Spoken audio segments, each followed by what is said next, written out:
Hello everyone ဒီကောနေပြန်လဲကြိုဆိုလိုက်ပါတယ်ပထမအပိုင်းမှာကျွန်တော် F7 7 flat 5ကိုဘယ်လိုသုံးလဲဆိုမှပြောပြတော့တယ်အခုဒုတိယအပိုင်းအနေနဲ့ကျွန်တော်ဘယ်လိုမျိုးဆက်သုံးလို့ရလဲဆိုမှပြန်လဲရှင်းပြတော့မှာဖြစ်ပါတယ်ပေါ့နော်ဆိုတော့ F7 7 flat 5ကျွန်တော်ကော့ဂိုင်မုံဂိုင်ကြီးလည်းပြောပြထားတယ်ဆိုတော့ဒီတစ်ခေါက်လည်းပဲ F7 7 flat 5ကိုပဲနောက်တနည်းသုံးဖို့အတွက်ကျွန်တော်တချင်းလေးနှစ်ခုပြင်ဆင်ထားတယ်ပေါ့နော်ဆိုတော့ရှင်းလောက်ကျွန်တော်တို့ကြည့်အောင်နေမင်းရဲ့တချင်းလေးကြားရင်ဆိုတဲ့ချင်းသေးမှာပါတဲ့စာသားတစ်ပိုက်မှာပေါ့နော်အဲ့ဒါကိုကျွန်တော် F7 7 flat 5သုံးပြီးတော့ကျွန်တော်တီးပြမှာဖြစ်ပါတယ်အခုတစ်ခေါက်သုံးမဲ့ F7 7 flat 5ကတချင်းတိုင်းလိုတော့သုံးလို့မရဘူးအရတာကိုတစ်မျိုးတစ်ပုံပြောင်းလဲသွားစေပေါ့နော်ဒီကောကဆိုတော့ကျွန်တော်နဲ့တူတူလေ့လာကြည့်အောင်ပေါ့နော်ဒီလိုနဲ့ဝေးရရင်တန်ရလားဘာမလဲ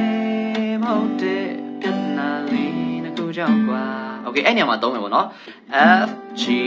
E minor A minor အဲ့လေးကောနေရာမှာကျွန်တော် F ဆိုတဲ့နေရာမှာ F sharp minor 7 flat 5ကိုသုံးမယ်ပြီးရင်နောက်တစ်ခေါက်ကျွန်တော် G နေရာမှာကျွန်တော်က F major 7ကိုသုံးမယ်အဲ့ဒါပြီးရင် E minor A minor ပုံမှန်ပဲเนาะအဲ့လိုပြန်သွားမယ်โอเคမူရင်းကိုတစ်ချက်ပြန်မှတီးပြမယ်ဘာမလဲမဟုတ်တဲ့ပြဿနာလေးတစ်ခုကြောင့်ကွာโอเคအခုတစ်ခါပြန် F sharp minor 7 flat 5နဲ့ကျွန်တော်တီးပြမယ်ဘာမလဲမဟုတ်တဲ့ပြဿနာလေးတစ်ခုကြောင့်ကွာโอเคနည်းနည်းတော့အရသာကွဲတော့เนาะအရသာတစ်မျိုးဖြစ်သွားတယ်ဆိုတော့ဒါ F sharp minor 7 flat 5အဲ့လိုညမှာသုံးတော့ပါเนาะโอเคနောက်တစ်ပုတ်ရှိသေးတယ်နောက်တစ်ပုတ်သွားမယ်ချင်နာသူအိမ်မလာလာမပူရကိုဟာရှင်လေးများနဲ့ချောတိတ်မှာဘောတော့အဲ့ညမှာလည်းသုံးတယ်ချင်နာသူအိမ်မလာလာမပူရကိုဟာရှင်လေးများနဲ့ချောတိတ်မှာโอเคနည်းနည်းကွဲပြားသွားတာပေါ့နော်အဓိကဒီရဲ့ F sharp minor 7 flat 5သုံးဖို့က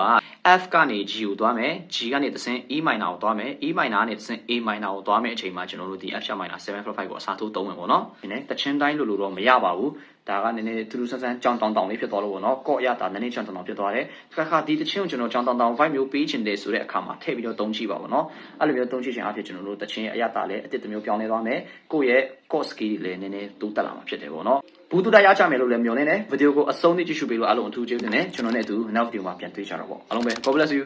အတွေ့များနဲ့ချစ်ပြီးစီလာခဲ့ကံပြောက်တဲ့ငါဘဝကပေးတာလို့အ